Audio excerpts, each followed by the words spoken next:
जी। जो 200 करोड़ की संपत्ति का मालिक है और जो 2000 की संपत्ति का मालिक है, वो दोनों को अगर बाजू बाजू में लिटा दिया जाता है, ठीक है, तो इससे ये नहीं मालूम पड़ेगा कि वो जो सो रहा है, वो जो सो रहा है वो अलग तरह से सो रहा है, ये जो सो रहा है वो अलग तरह से सो रहा है। मैं अंदर की स्थिति की बात कर रहा हूँ। कोई भी व्यक्ति जो सोता होता है वो दोनों की स्थिति एक ही होती है, ठीक है।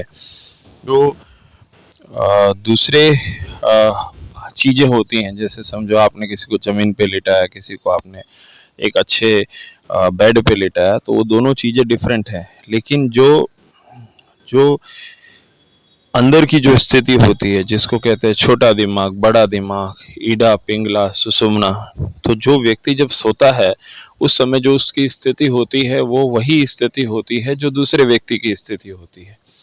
उसके अंदर श्वास है, उसके अंदर श्वास है। लेकिन जब वही चीज के अंदर कोई ध्यानस्थ ऋषि, ध्यानस्थ व्यक्ति, ध्यानस्थ योगी जो योग करते हैं या जो ध्यान करते हैं, आंखें बंद करके जो ध्यान लगाते हैं, उस समय के टाइम पे जो अनुभव करते हैं, पहले श्वास लेफ्ट साइड से चलती है, फिर राइट साइड से चलती है, ईड़ा से चलती है, पिंगला से चलती है, लेकिन बाद में धीरे धीरे श्वास सुषुम्ना की तरफ धीरे धीरे बढ़ने लग जाती है। जैसे ही व्यक्ति आधा घंटा ध्यान लगाता है उसको मजा आने लगता है, 1 घंटा ध्यान लगता है उसको और अच्छा लगने लगता है।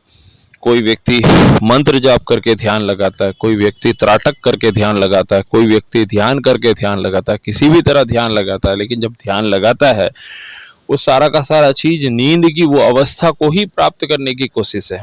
वो सारा का सारा नींद की वो अवस्था को ही प्राप्त करने की कोशिश है।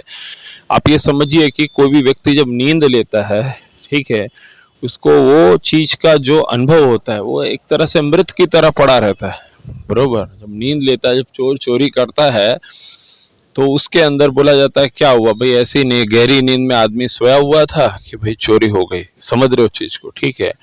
तो जो सोने का जो चीज है वो मृत के समान है, उसको ध्यान ही नहीं पड़ा उसके घर से चोरी हो गई, ठीक है।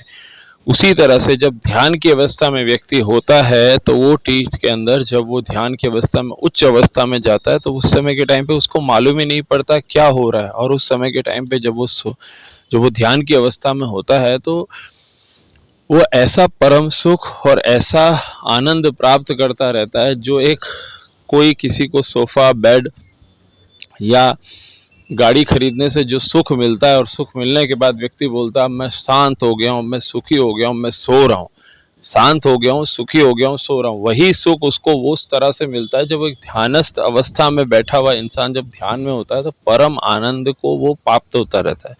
परम आनंद यानी उसको वही सुख मिलता है जो निद्रा में सुख मिलता है, और उससे बड़ी चीज कुछ नहीं है, समझ रहे हैं। एक अमीर से अमीर आदमी हो या एक निचले तरीके से रोज कमा के रोज खाने वाला व्यक्ति हो, लेकिन अगर वो जब सोता है तो सोने के बाद उसको रिलैक्स फील होता है, उसको भी रिलैक्स होता है, उसको भी रिलैक्स होता है।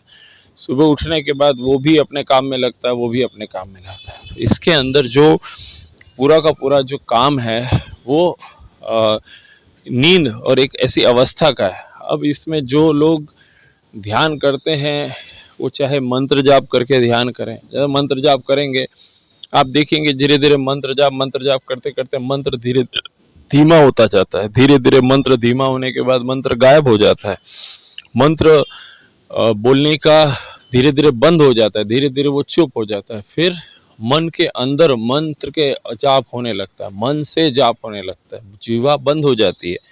जो लोग ध्यान करते हैं, जो लोग मंत्र जाप करते हैं, उनको मालूम होगा कि धीरे धीरे मन से जाप होने लगता है। सामने वाले को देखेंगे, सामने वाला बोलेगा कि मुझे ये सामान दो, मुझे ये काम करके दो, तो कुछ नहीं बोलेगा क्योंकि उसके मन में जाप चल रहा है। वो ओम नमः शिवाय का जाप कर रहा है, राम राम राम का जाप कर रहा है, हरे कृष्ण कृष्ण कृष्ण हरे हरे, हरे राम राम राम हरे हरे। वो मन के अंदर जाप कर रहा है, मन के अंदर उसका जाप चल रहा है।